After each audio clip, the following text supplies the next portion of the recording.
The very word secrecy is repugnant in a free and open society, and we are, as a people, inherently and historically opposed to secret societies, to secret oaths, and to secret proceedings. We decided long ago that the dangers of excessive and unwarranted concealment of pertinent facts far outweighed the dangers which are cited to justify it. Even today, there is little value in opposing the threat of a closed society by imitating its arbitrary restrictions. Even today, there is little value in ensuring the survival of our nation if our traditions do not survive with it.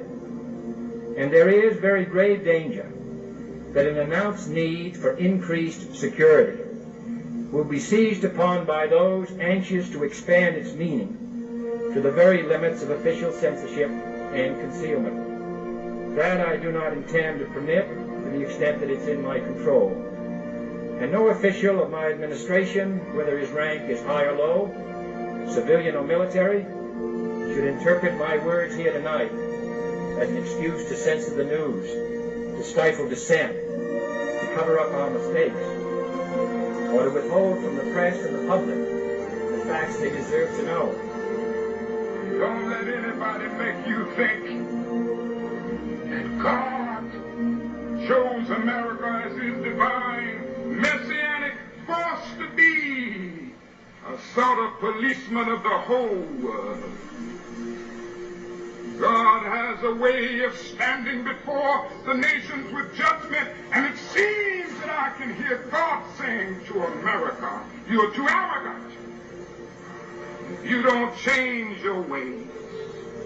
I will rise up and break the backbone of your power, and I'll place it in the hands of a nation that doesn't even know my name. Be still and know that I'm God." The promises of the great society have been shot down on the battlefield of Vietnam, making the poor, white and Negro, bear the heaviest burdens both at the front and at home. Though the civil rights leaders, for various reasons, refuse or can't take a stand or have to go along with the administration, that's their business. But I'm afraid that I know that justice is indivisible. Injustice anywhere is a threat to justice everywhere. And the response and dedication of our citizens, whenever they are fully informed.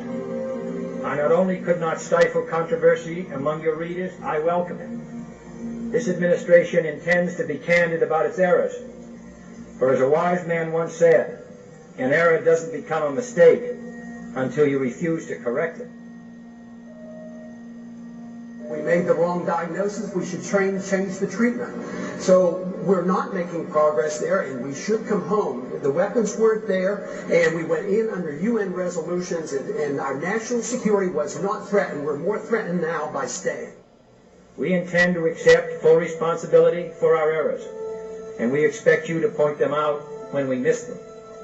Without debate, without criticism, no administration and no country can succeed, and no republic can survive. That is why the Athenian lawmaker Solon decreed it a crime for any citizen to shrink from controversy. And that is why our press was protected by the First Amendment, the only business in America specifically protected by the Constitution, not primarily to amuse and entertain, not to emphasize the trivial and the sentimental, not to simply give the public what it wants, but to inform, to arouse, to reflect, to state our dangers and our opportunities, to indicate our crises and our choices, to lead, mold, educate, and sometimes even anger public opinion. This means greater coverage and analysis of international news, for it is no longer far away and foreign, but close at hand and local. It means greater attention to improved understanding of the news, as well as improved transmission. And it means, finally, that government at all levels must meet its obligation to provide you with the fullest possible information outside the narrowest limits of national security. And so it is to the printing press, to the recorder of man's deeds, the keeper of his conscience, the courier of his news, that we look for strength and assistance, confident that with your help, man will be what he was born to be, free and independent, free and independent, free and independent, free and independent. I'm Ron Paul. I'm a congressman from Texas, serving in my 10th term. I am the champion of the Constitution. We now promote preemptive war. I do not believe that's part of the American tradition. We in the past have always declared war in the defense of our liberties or go to aid somebody. But now we have accepted the principle of preemptive war. We have rejected the just war theory of Christianity. And now, tonight, we hear that we're not even willing to remove from the table a preemptive nuclear strike against a country that has done no harm to us directly and is no threat to our national security. I mean, we have to come to our senses about this issue of war and preemption and go back to traditions and our Constitution and defend our liberties and defend our rights, but not to think that we can change the world by force of arms and to start war. The people who say there will be a bloodbath are the ones who said it would be a cakewalk, it would be a slam dunk, and that it would be paid for by oil. Why believe them? They've been wrong on everything they've said. So why not ask the people? Why not ask the people who advise not to go into the region and into the war? The war has not gone well one bit. Yes, I would leave completely. Why leave the troops in the region? It was the fact that we had troops in Saudi Arabia was one of the three reasons given for the attack on 9/11. So why leave them in the region? They don't want our troops on the Arabian Peninsula. We have no need for our national security to have troops on the Arabian Peninsula. And going into Iraq and Afghanistan and threatening Iran is the worst thing we can do for our national security. I am less safe. The American people are less safe for this. It's the policy that is wrong. Tactical movements and shifting troops around and taking in 30 more and reducing by 5, totally irrelevant. We need a new foreign policy that said we ought to mind our own business, bring our troops home, defend this country, defend our borders. So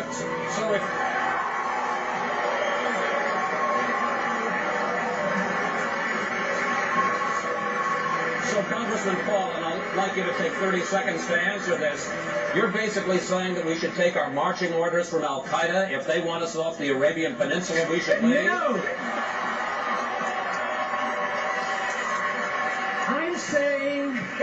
I'm saying we should take our marching orders from our Constitution. We should not go to war.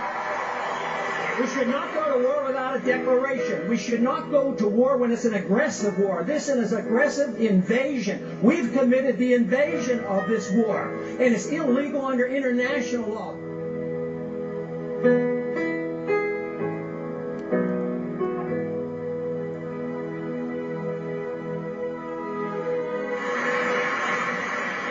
The American people didn't go in.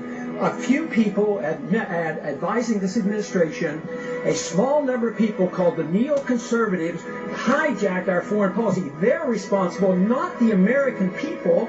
They're not responsible. We shouldn't punish them. Congressman, we are one nation. We can't be divided. We have to be one nation under God. That means if we make a mistake, we make it as a single country, the United States of America, not the United States of America. When we make a mistake, it is the obligation of the people through their representatives to correct the mistake, not to continue the mistake.